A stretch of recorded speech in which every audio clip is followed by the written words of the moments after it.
it was amazing. I mean, who would have thought you'll be saying the rosary with, like such a huge congregation, a full, stadium full of people.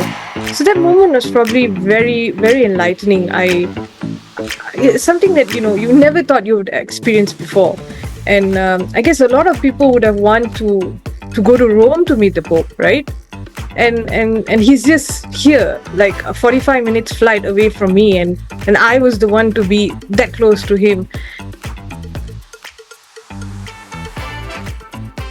Okay, welcome to another episode of Herald Voices, where we feature the writers, columnists, and even sometimes the subject matter. So if you made it to the Herald newspaper, we want you on the show. Today we have a very special friend of the Herald who writes a lot for us, and she's Elvina Fernandez. And Elvina has been spending most of last week in Singapore to cover the papal visit of Pope Francis. Elvina, first of all, thank you for making time to chat with us. Has it really sunk in that you were like, I'm not sure how close you were, but you were in the same space with the Holy Father, Pope Francis? Yeah, I guess still enjoying the moment. Yeah, probably super excited that it happened. I think I'm still living in the moment for now. That's good. That's good. I'm sure also all the other 50,000 people who were at the papal mass, I'm sure they're still looking at their photos. And, it's just an unbelievable moment because, they talk about this being a historic tour and all that. But, for people who actually, the people who were there like 39 years ago in Singapore, they still talk about it, right? And Yeah. some of them came for a second time. But for those of us who were there for the first time, it was simply amazing, a historic moment. Why don't you just start off by telling us, so how did you get to go to cover this event? I guess if I wanna tell you how did I get to go, I would have to appreciate the people who have first got me to write for the Herald probably in 2010 when I was a rookie journalist with the New Straits Times. So I have to mention Mr. Joseph Susay. So he was one of my sub-editors in the New Straits Times, and he was the first person who said, "Hey, a Catholic reporter, you should be writing for the Herald." And that's how I started writing for the Herald. So my many years of contributing for the Herald has actually brought me to this moment where I was, as you said, the same room as the same stadium with 50,000 over participants at the papal mass. So I really would like to, first and foremost, thank everybody who's given me opportunity to contribute from then, since 2010. And talking about the how did I get the opportunity, I guess this is a very interesting story of how I registered for the balloting. First round was not successful, and of course, I think most of us know that if you're unsuccessful in the first round, you automatically get enrolled into the second balloting, right? So I was unsuccessful in the second round of balloting as well, and that's when Father Clarence, thank you for nominating me. He mentioned that this is the opportunity to actually write for the Herald. So would you like to go? And I think he mentioned this to Patricia. So thank you, Patricia, also for asking me to attend the papal mass under the Herald.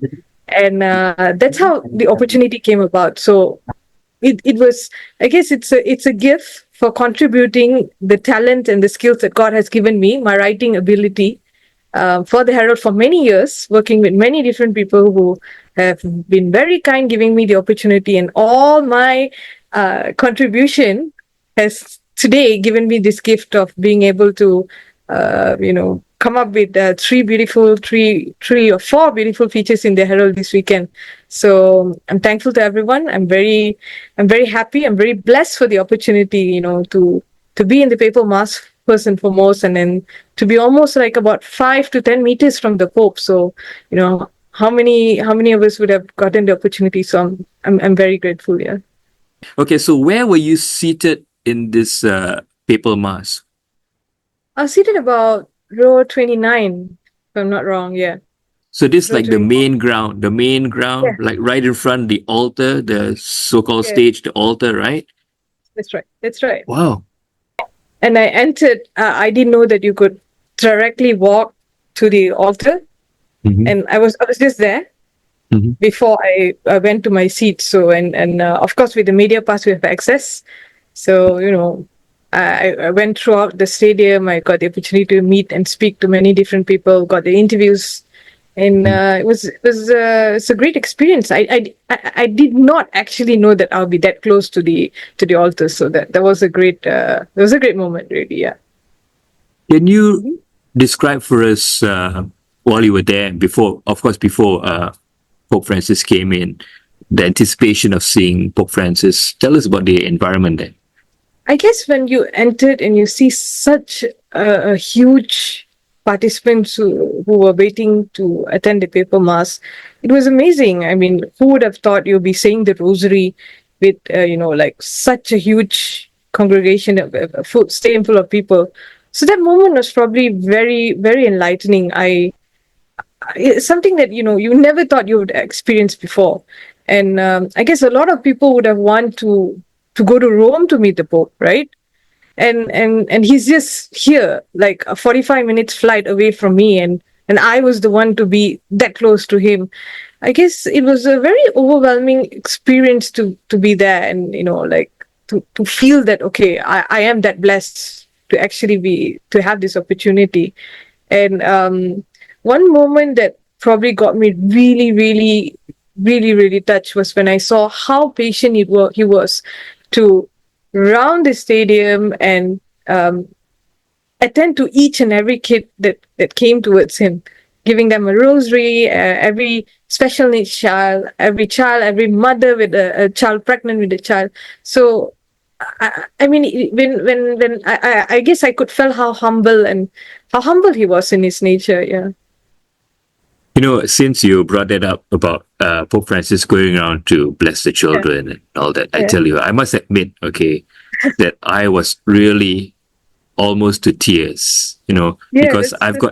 I've got a little girl who's just over 2 years old. But when I saw that, right, and saw all those children, I was just heartbroken. Like, oh, I wish that my daughter could be here. I mean, imagine, because like I said, he was so patient. It was not like just a flyby. He was like, and not only Pope Francis, his entourage, right, the guards, whatever, His team, his entire team, they they they were they were proactive. approaching. Yeah, they were Yeah. approaching each and every parent who was standing there, carrying their infants to him. So that was really, really nice. Yeah, and as I was looking at the screen, because I was just about 10 meters away from him while he was attending to the kids, and while I remember holding my rosary and just like praying and watching him. And as I was doing that, and I think you were seen in one of the images in social media where there was a kid who was on the front row, whose parents was hoping they would get an opportunity to hand over their child for the Pope to bless, and that little infant was looking at me. So he was on his mom's shoulder, looking at me, facing me. So as I was looking at the Pope, this child was looking at me, and that was a very overwhelming moment for me because I mean, I don't know. They say you see God in children, right? So it was Mhm. like, yeah, it was a very, very touching moment. Like this kid was admiring me, admiring the Pope. As it was being so grateful for that opportunity to be there. So I kind of choked up there a little. Yeah, I would say, holding my tears back. So, Elvina, what other highlights were there for you? There was this moment, the first opportunity. So I was gifted with three opportunities to meet him and or to be in the same room with him. So the first opportunity was this state address. And because we were the media who were stationed at the media center, and we could only attend each of these locations through the bus, right? And the buses must have the particular sticker to enter the location. So to enter NUS for the state address, you have to have the sticker. Of course, we did not bother because the organizers would take care of all that. So the first opportunity came. We got on the bus, briefing, everything was done. And as we were to enter NUS on the first exit, we were told by the police that we do not have the sticker, so we could not enter. And I was like a bit crushed. I was like, oh, what? So this is the first one. I'm not going for the first one. Okay, let's really hope that I get to go for the second and the third one. Maybe I'll just miss the first one. Just be grateful. Okay, it's okay. You'll get two more opportunities. And the volunteers who were taking care of us were really trying, and they said, you know what, try the second exit. So we make a huge turn around NUS. And I was still like praying, and I was like, oh God, I really want to see him. But, I guess it's okay. I still have 2 more times. Okay. And the second exit came and they said, no, you guys don't have clearance, because they're very strict. Anybody can come with a bus saying, okay, media with tags, right? It could be anyone. And security was really tight. So they said, no, you still cannot enter. And then I just said to myself, you know what, Lord, I just leave this to you. I'm not going to stress out. If it's meant to be, I'll see him. If not, it's okay. Let's see for the next one. I'm just grateful that you brought me here. It's okay. I surrendered it to him. And then I was just relaxed. I was not anxious anymore. I was not sad. I was not irritated. I was just calm. It's okay. God's going to take care of this, And then we came to the third exit, the parking of NUS. We entered, and somebody there spoke with the volunteers on the bus, and it was all good, and we entered. I was like, you know what, God, see, trust in the Lord, and everything happened. So that moment was pretty wow for me, and yeah. Wow. Like I said, I think you were meant to be there, or whoever went was meant to be there. Yeah, I totally believe so. That's true. Yeah. But having been to that state address and the other events as well, what was your impression of the Pope? I mean, we always read about him and see him on TV or videos, but live with him, what's your impression of the Holy Father? I think he was really, really patient, humble, especially when he was speaking with the young people at the interreligious dialogue. So he understands the current times, the current scenario, what it is out there for young people. He knows what's happening, and when he spoke and addressed, he made sure to address the people he was speaking to according to their generation, and telling them how important it is, to give importance to God, or to make good use of technology, take care of the environment. I guess he spoke about all these pertinent points according to their generation, so that they would understand and they're able to emulate it when they leave the room. So yeah, I remember it. Yeah. So I guess he's someone who's up to date, someone who's humble, patient. So that's some of the things that I can think of him. Yeah. You know what really impressed me was during the Mass, right? And so I've seen the Pope, of course, celebrate the Mass in the Vatican or wherever, right? And it's always in another language, like, I don't know, Latin or Italian or Spanish or whatever, right? But I think it's the first time I heard him try to speak English, right? Speak English, and it's not bad. And I think he made that effort. One thing about Pope Francis, which I like, is like he tries to make the effort to wherever he is to please, not just to please. I mean, to want to be connected with people, and he really to adapt. He really makes that effort. Like in his position, he doesn't have to make any effort, right? Have to. I could see that he was very relatable to everyone that he spoke with. Making the effort definitely counts. Yeah. And that's why everybody's, so impressed by his personality, I guess. Yeah. You also spoke to the Chairmaker. Do I call him a Chairmaker? Yes, Mr. Govindharaj Muthiah. Yes, I did. They brought us to the room, and there I met him. I remember shaking his hand and telling him that it's okay if I don't get to shake hands with the Pope. I get to shake hands with the man who made the chair for the Pope. Yeah. He burst out laughing, and he was also such a humble, down-to-earth person, and it was a very, very nice moment to share a room with him and get to interview him and hear the story that was not reported previously, get to ask him questions to get to know him better. So, so he made 2 chairs for the Pope. One chair was the main chair that was used by the Pope for the interreligious dialogue. And the other one was kept at the side of the stage, where it was spooled just for the group photograph moment. So the 2 chairs were at the venue. And the 3rd chair was a miniature version of it, which just 2 days before the interreligious dialogue, the team agreed for him to present it to the Pope to take it back to Rome. So he also had that opportunity. Yeah. And he was Govindharaj Muthiah was a very humble man. He was a very, very kind man. And he spoke a lot about how blessed he was to get this opportunity because he has also read up about the Pope, and he's very impressed with the But Pope's humble. he's not Catholic or Christian, right? He's not. He's a Hindu Yeah, carpenter. Yes. right. And So I remember him telling me that this is beyond religion because people from different faith actually participated in the making of the chair, in a sense of those who did not know carpentry came to the workshop to help him to clean the workshop, for example, helped with the fabric work for the chair. So it was a unity among different faiths, different religions, who came together to help put the chair together. And there was also reusable items used for the chair, which were taken from different religious homes, different religious places of worship. Yeah. He even reminded me that, Jesus was also a carpenter. So he said he feels so blessed to get this opportunity. Yeah.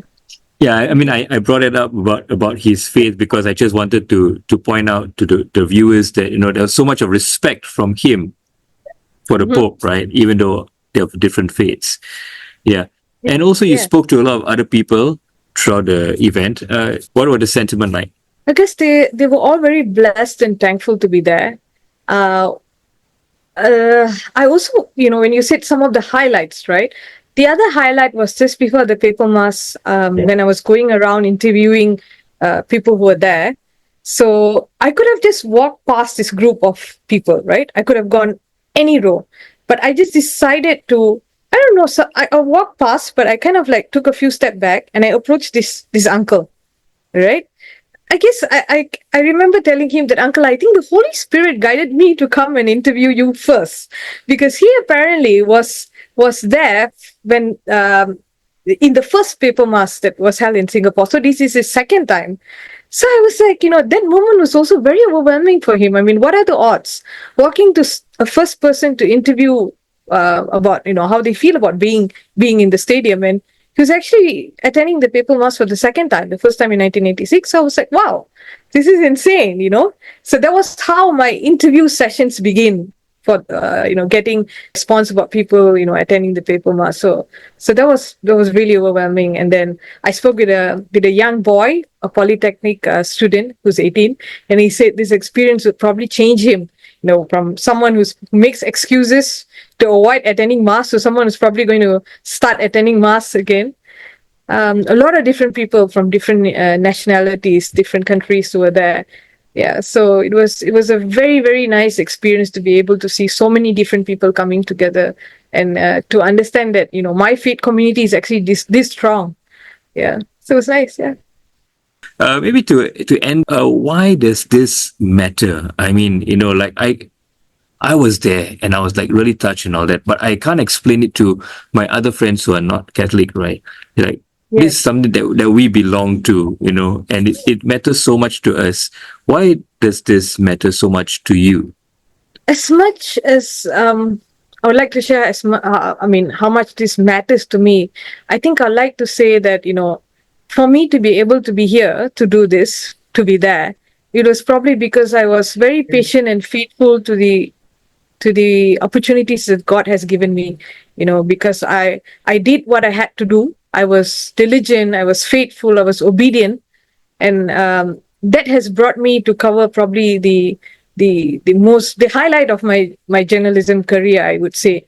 So I guess the importance, more than the importance, how important this is for me to be here, is that my faith and my obedience and my my diligence of being faithful to my faithful God, and to the work that He's brought me to, to the opportunities that He's brought me to be patient and follow through and do what I have to do, has given me this opportunity. So I guess for everyone out there, whatever it is, challenges or whatever it is that probably has brought you to a point of life that's not where you want to be, but that is actually the stepping stone of where you can be. So just be patient, be faithful, accept the challenge, and your obedience will definitely bring you to a peak of your career, a peak of your life that you've never actually thought would happen. I mean, I've never thought that I'll get this opportunity. I used to say that I have to save up to go to Rome, Vatican City, and see the Pope, perhaps. But now it's just like happened to me because I guess I believe that I was faithful and I did my due diligence. I was patient, I was obedient. I did what he wanted me to do, and here I am. And you know, one thing that I also like to share is that, you know, they say he will always walk before you, you know, and make and ease your challenge. So when I got down of the Bugis MRT and I was looking for a way to walk to the hotel, there was this machi who was walking past me. She was just about to walk past me. I was figuring out how do I walk to Park Royal, and then she was just about to cross me. I turned and looked at her and said, "Auntie, can I know how to walk to Park Royal?" And she went like, "It's really hot now. It's gonna be a quite a walk. You know what? I'll help you book the Grab." All I asked her was, "How do I walk there?" And she said, "No, I'll book the Grab for you." I said, "Okay, but I'll pay you." She was like, "No, no, no. It's okay. It's just $6.80. I'll pay for you." And she could have just walked away. "Okay, I'll book your Grab. This is number. Just wait for your Grab here." She stood there, waited for my Grab, waited till I got in, waved goodbye, and then left. So it's like, this has to be God, you know? Yeah. So this was some of the very, very, very memorable, touching moments that reminded me that God is there for you in your everyday, and He's going to make everything happen in His time. Yeah, Yeah. if I could summarize. Yeah. Wow, that's amazing. That's an amazing story. And one more thing I'll tell you is, I like this interview. Not that I had planned it to be this way, but when you started with how this was like preparation from before Yeah. to come Yeah. here, and that's just a beautiful way to look at how God is preparing us for. We don't know what lies ahead, but yeah, the way you themed that in this interview was brilliant. So thank you for sharing that. I think it's something to take away in this interview. Yeah. So I just want to remind people that Elvina's features in the Herald will be out this weekend. Of course, front page cover for you, Elvina, because it's the Pope. And of course, the Chairmaker and the interviews with the people. I I think you have did a a copy. fantastic. Oh, wow. Fantastic. Yeah. So for the viewers, can get the Herald at the parish and also check out all our coverage on social media, Facebook and Instagram. Thanks, Elvina. Wish you all the best and we hope to speak to you again. Yeah. All right. Thank you so much, and everybody, be sure to get your copies of the Herald. And God bless. Thank you.